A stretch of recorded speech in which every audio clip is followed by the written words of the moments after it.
kami membimbing anak kami tidak sia-sia Pak. Dan saya harapkan mudah-mudahan dari Bapak pembimbing tolong bimbing anak-anak kami, tolong bantu anak-anak kami, karena kami tahu bahwa CGP adalah kunci emas untuk profesi apa ya. Barang siapa yang lulus CGP ini banyak hal-hal yang di cover Bu. Jadi kudu bener tak kudu nurut ke pembimbing teh dengan otaknya lah. Jadinya banyak. Insya Allah mama nggak bakal menyalahkan.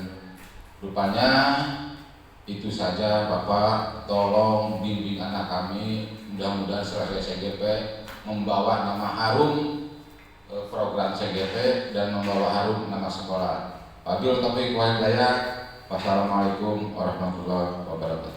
Assalamualaikum warahmatullahi wabarakatuh. Waalaikumsalam warahmatullahi wabarakatuh.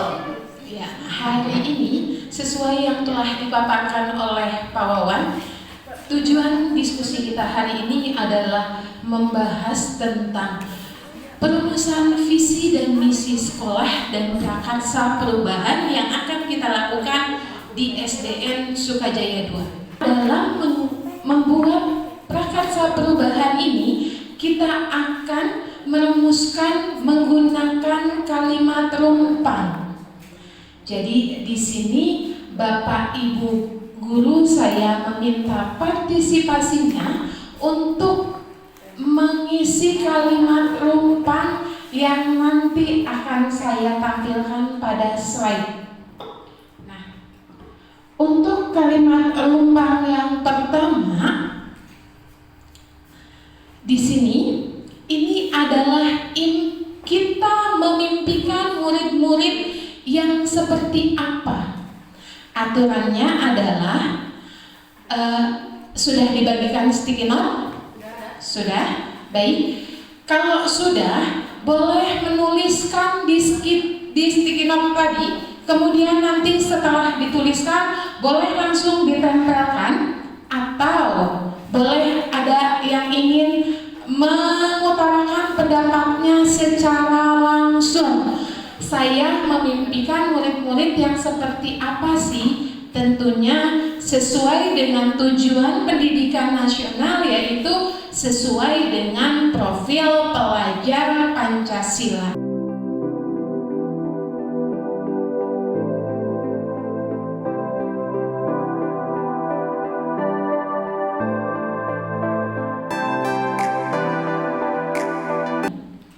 Adakah yang ingin membuat kesimpulan? Jadi sebetulnya kita mimpi murid-murid yang apa sih? Ayo, mangga, Putri, iya. Terima kasih untuk kesempatannya, boys. Di sini saya tadi disuruh untuk menyimpulkan kita memimpikan murid-murid yang seperti apa, seperti itu. Nah, dari semua pernyataan ini kita menyimpulkan bahwa dari jawaban seluruh stakeholder sekolah itu memimpikan murid yang berdasarkan profil pelajar Pancasila. Semuanya ada di pemikiran Bapak dan Ibu, betul? Nah, pelajar profil Pancasila itu tadi yang ada Ibu Bapak sebutkan tadi semuanya, dari yang berpikir kritis, dari yang mandiri, dari yang memiliki iman dan takwa, dari murid yang bertanggung jawab, terutama tadi yang banyak sampai ke abad 21, berarti itu mencakup kewawasan global dari peserta didik. Berarti dari pemaparan Ibu semua ini dapat saya simpulkan itu bahwa Bapak dan Ibu yang ada di SDN Sukajaya 2 ini menginginkan murid dan peserta didiknya itu memiliki kepribadian yang berpacu atau melihat dari profil pelajar Pancasila, mengacunya pasti ke situ. Nah, ternyata semuanya dituliskan itu semuanya sudah ada. Ya, berarti dari kesimpulan ini Bapak dan Ibu itu memimpikan siswa dan siswinya itu berakhlak mulia, iya, maksudnya mengacu ke pendidikan profil pelajar Pancasila. Di situ ya untuk kesimpulannya. Jadi saya sampaikan paparkan di sini. Untuk kesimpulan yang pertama mungkin seperti itu, Bapak Ibu. Terima kasih untuk kesempatan saya. Untuk selanjutnya, kita percaya bahwa murid kita adalah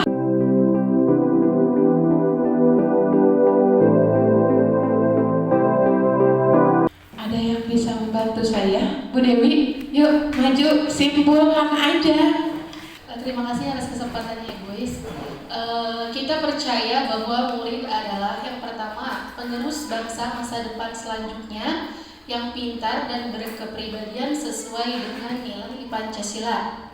Pendapat yang kedua, anak-anak kita percaya bahwa murid adalah anak-anak yang memiliki potensi, minat, dan bakat yang berbeda yang jika dibimbing dan diarahkan dapat dimaksimalkan sehingga menjadi keunggulan yang bermanfaat di masa depan. Pendapat yang ketiga, kita percaya bahwa murid adalah anak-anak yang memiliki potensi, karakter, dan keunikan masing-masing, bakat dan keistimewaan yang harus kita kembangkan. Yang keempat, kita percaya bahwa murid adalah generasi penerus bangsa yang memiliki kemampuan yang bisa diimplementasikan demi masa depan yang lebih baik. Pendapat yang kelima, kita percaya bahwa murid adalah makhluk yang memiliki karakter, memiliki bakat, menjadi individu yang berkembang dan tangguh. Yang kelima, kita percaya bahwa murid adalah aset bangsa. Dan yang terakhir, kita percaya bahwa murid adalah generasi penerus yang mampu menjadikan pendidikan lebih maju dan berkembang di kemudian hari. Dari semua pendapatnya hampir sama ya, bahwa setiap dari kita semua meyakini bahwa anak-anak itu memiliki potensi, memiliki sesuatu hal yang positif yang mana jika dibimbing, diarahkan dan dikembangkan tentunya menjadi yang lebih baik di masa depan. Mungkin seperti itu Bu Is dari hasil seluruh kesimpulan pendapat yang sudah disampaikan. Terima kasih. Baik, terima kasih Ibu atas partisipasinya. Nah, kita disimpulkan bahwa kita percaya bahwa murid adalah, yang notis buat saya adalah aset bangsa atau sumber peradaban berikutnya, karena murid-murid kita lah yang akan meneruskan bangsa kita nantinya. Baik, untuk yang selanjutnya, di sekolah kita mengutamakan apa sih yang kira-kira di sekolah ini diutamakan untuk peserta didik.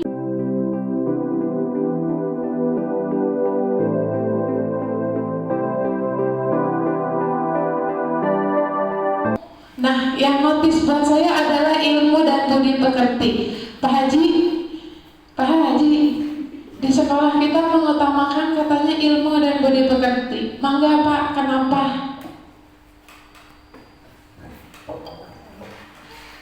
Terima kasih pada Bu Is dalam kesempatan.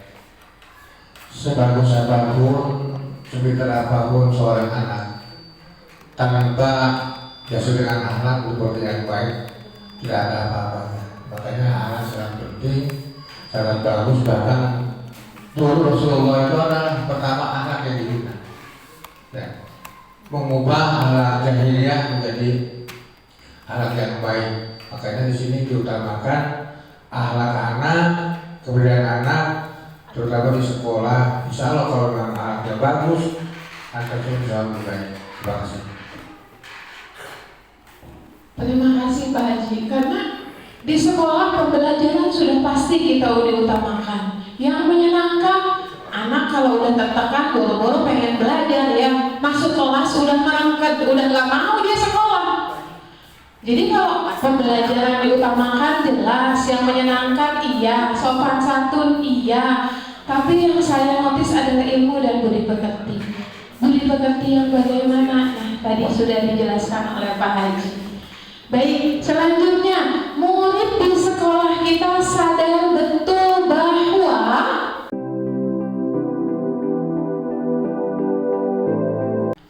di sekolah terkait dengan aturan yang ada ya dan harus ditaati oleh semua warga sekolah. Mangga Pak Haji Edi, saya notis dengan kata-kata Pak Haji terkait dengan aturan yang harus disepakati dan ditaati oleh bersama. Kenapa? Karena kalau masyarakat orang-orang pasti tahu sekolah itu adalah tempat menuntut ilmu. Tapi dengan pernyataan Pak Haji, dengan ada aturan, mangga Pak dikemukakan pendapatnya. Assalamualaikum warahmatullahi wabarakatuh. Izin para guru dan juga para didik di CGP. Menurut kami dalam hal bahwa di sini di sekolah kita itu tentu tempat mendidik dan di sana juga tempatnya ada aturan. Jelas bahwa kita mendidik itu menjadikan siswa yang taat dan sadar terhadap aturan. Maka dengan itu saya menginginkan menghendaki bahwa dengan adanya aturan di situ di sekolah, dengan aturan-aturan yang ada, anak tersebut mampu untuk mengikutinya. Makanya di sekolah terkait dengan aturan-aturan yang ada harus ditaati oleh semua warga sekolah. Nah, bukan sekedar daripada aturan-aturan itu untuk diberikan kepada siswa atau kepada murid. Kita juga sebagai warga yang ada di sekolah, sebagai pendidik juga harus memberikan suri tauladan atau contoh yang betul-betul taat terhadap aturan tersebut yang ada di sekolah. Kenapa? Ini penting untuk masa depan siswa atau murid nanti di tengah masyarakat nanti selepas dari sekolah kita. Nah, barangkali itu alasan kita, Bu. Jadi di sekolah itu adalah tempat penerapan suatu aturan yang harus diikuti. Nah, barangkali seperti itu, Bu. Demikian. Assalamualaikum warahmatullahi wabarakatuh. Waalaikumsalam warahmatullahi wabarakatuh. Terkait dengan pernyataan Pak Haji dan teman-teman semua, memang betul di sekolah ini adalah tempat anak-anak belajar, tempat anak-anak menggali potensinya, menuntut ilmu, dan mereka sadar betul untuk menggapai cita-cita mereka harus melewati jembatan sekolah. Kita samakan persepsi dulu yuk, capek nulis terus, coba yuk konsentrasi, masih ingat? Kita main dulu ya. Boleh, siap-siap. Aturannya adalah konsentrasi. Apa aturannya? Ikuti aturan saya. Bisa? Nah, kenapa? Karena ini selain konsentrasi, kita akan menyamakan persepsi kita ke depannya. Yang pertama, sekarang tentukan angka yang paling disenangi, boleh angka berapapun. Kan permainan anak SD tapi gak bakalan bisa jawab sih. Ya, udah. Lanjut, angkanya dikali 2. Berapa ya? Hasilnya ditambah 9. Hasilnya ditambah 9. Baik, sudah. Hasilnya tadi dikurangi 3. Udah? Masih ngitung, awas angka depannya lupa enggak? Angka yang pertama dipilih lupa enggak? Sudah? Pada diem semua. Sudah. Konsentrasi. Iya. Konsentrasi. Sudah clear. Hasilnya lagi dibagi 2. Ayo, ribet emang sengaja. Biar muter-muter. Udah? Sudah. Diambil, ingat angka yang pertama. Masih ingat diambil angka yang pertama. Sudah? Berapa hasilnya? Acungkan tangan semua. Ada yang beda? Pak Haji berapa Pak Haji? Jawabannya 3. Yang jawabnya kenapa begini? Pak Haji kenapa pengen 3?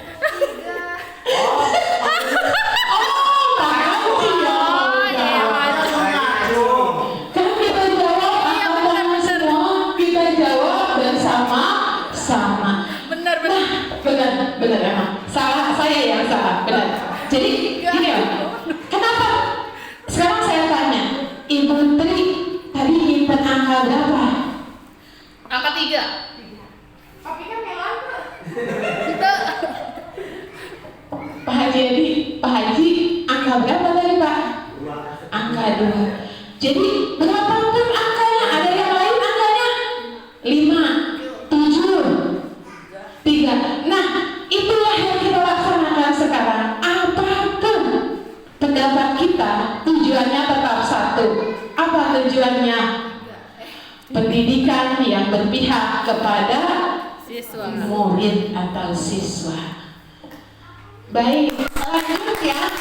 Bener Bapak lupa. Ya, jadi kita boleh beda pendapat, kita boleh beda metode dalam mengajar, kita boleh melakukan kegiatan apapun yang menyenangkan untuk anak, tapi tujuannya hanya satu, pendidikan yang berpihak kepada siswa. Jadi jawabannya apa tadi kesepakatan?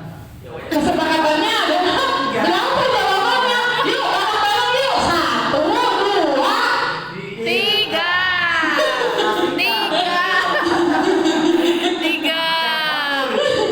Semuanya 3. semuanya 3. Bapak menilai Pak? Semuanya 3. Semuanya 3. Baik, udah? Udah? Lanjut. Lanjut. Nah, kita warga sekolah yakin untuk ngapain? Mau ngapain kita sebagai warga sekolah di sekolah ini, terutama kita sebagai guru? Apa sih peran kita?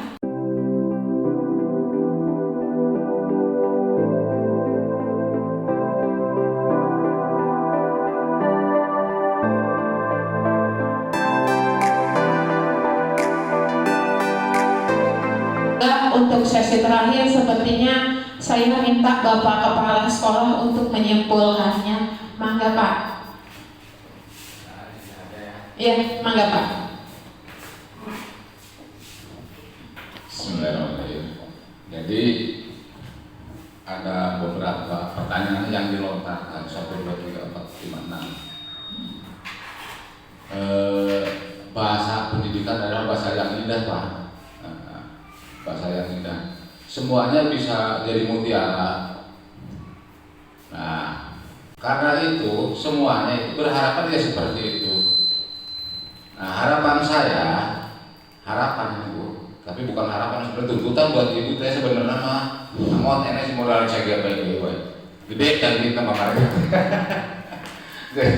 Jadi begini Bu, apapun yang jadi kehendak kita, ini berawal dari kita. Jadi kalau pengen membuat anak jadi mutiara, kita jadi mutiara dulu. Nah, artinya ketika kita mengharapkan budi pekerti dari anak yang baik, mesti kita kasih contoh dulu. Jadi kesimpulannya,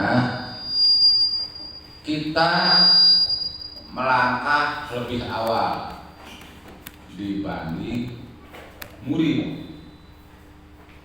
Itu mohon buat CGP yang sekarang, harapan kami mampu merubah dari anak-anak kita menjadi anak yang jadi insan. Terima kasih. Baik, terima kasih kepada Bapak Kepala Sekolah. Nah, jadi yang Bapak Kepala Sekolah sampaikan bahwa beliau dengan secara tidak langsung meminta kita sebagai guru-guru, kita jika warga sekolah di sini paham bahwa jika ingin membentuk anak-anak, maka yang harus berubah adalah diri kita sendiri yang harus menjadi tauladan. Seperti beliau bilang, jika anak-anak ingin menjadi mutiara, maka kita yang harus menjadi mutiara. Jadi apapun anak-anak seperti apa nantinya, itu berawal dari tauladan kita setiap harinya. kita yang akan membuat anak-anak itu menjadi apa dan seperti apa. Kita yang harus memfasilitasi mereka sesuai dengan bakat dan kebutuhan mereka. Jadi saya akhiri, Assalamualaikum warahmatullahi wabarakatuh. Terima kasih atas perhatian Bapak Ibu guru dan para PP serta kepala sekolah. Rancang bangunannya, kau jangan menjiplak asal jiplak, tapi melihat dari kondisi yang ada. Ini harapannya seperti itu. Jadi ibaratnya semennya berapa, pasirnya berapa, kemudian modal kita gimana, kesiapan kita berapa. Nah ini dipindahkan dalam bentuk kalimat-kalimat yang ada di sini. Karena ini luar biasa saya katakan. Makanya saya merasakan ini sangat cepat menjadi visi-misi dalam waktu yang 1 hari. Tapi itu langkah yang dirancang itu saya seminggu buat visi-misi ini. Berapa jam? Betul, berangkat sama Sendirian Bapak? Enggak. Oh. Lengkap kita Pak. Lengkap gitu diskusinya luar biasa. Sampai saya udah rasanya udah seperti ini. Nah kalau di bangunan gitu kita membuat bangunan nih. Membuat bangunan sekolah. Ini bahannya berapa? Lokasi tanah berapa? Ini orangnya berapa? Nah seperti itu. Nah sekarang itu dunia industri dipindahkan ke dunia pendidikan. Karena yang mahal sekarang adalah pendidikan pokoknya. Makanya jangan dianggap bahwa ini ilmu sepele. Ini sangat penting. Bapak Ibu kita tuh misalnya yang mudah-mudahan mau dirikan TK, SDIT, mau dirikan semacam apa mau pendidikan boleh nggak apa-apa. Dengan langkah yang tadi ini, langkah ini boleh diterapkan. Saya menerapkan ilmu pembukaan itu saya terapkan di lingkungan. Saya terapkan gerakan organisasi saya gerakan masjid, saya gerakan organisasi PBB, saya gerakan kepramukaan, saya gerakan ilmu itu saya terapkan. Jadi jangan dikira bahwa ini ilmu sepele. Ini kalau udah kena dengan konsumen bayar mahal untuk membuat misi-misi. Betul. Jadi orang-orang pintar yang betul itu caranya. Nah sekarang belum diterapkan. Selanjutnya dari visi-misi yang diterapkan di sekolah ini saya lihat luar biasa. Sekolah-sekolah sangat terbuka. Turis sangat terbuka. Ada orang yang merasa apa saya mau beda. Ini luar biasa. Tepuk tangan. Sangat terbuka, saya sangat senang. Kita sangat mindset sekarang itu mindset orang-orang yang mau menerima. Sangat mendukung. Nah, surat Ar-Ra'd ayat 11.